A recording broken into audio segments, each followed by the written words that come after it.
Ito ang totoo mga kaibigan. God always keeps His promise.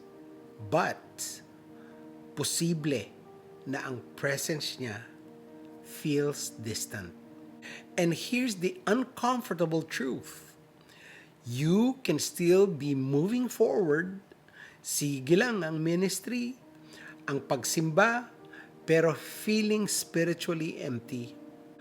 I'm sure lahat tayo nakaramdam ng ganito.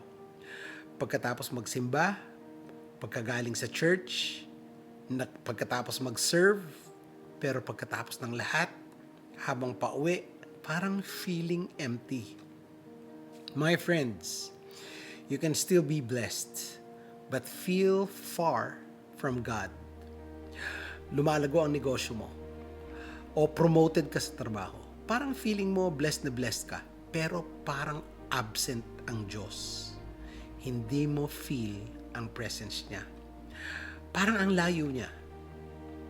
Not because God is cruel, my friends, but because sin breaks intimacy. Kaibigan, when we hear the word sin, madalas iniisip natin, agad-agad, wala na, tapos na, ayaw na sa akin ng Diyos. Pero, in Exodus 33 and 34 shows us something deeper. Sin breaks intimacy, yes, but not the covenant. Anong ibig sabihin nito? Ang covenant ay ang pangako ng Diyos. Ang intimacy ay closeness. Yung pagiging malapit, pagiging bukas at totoo sa Kanya. Kapag nagkasala ang tao, hindi agad binabawi ng Diyos ang Kanyang pangako. Pero, nasasaktan ang relationship. Parang sa mag-asawa, hindi nawawala ang kasal. Sa mga Kristiyano, divorce is not an option. Pero, pwedeng mawala ang lambing. Meron ng distance, may awkward silence.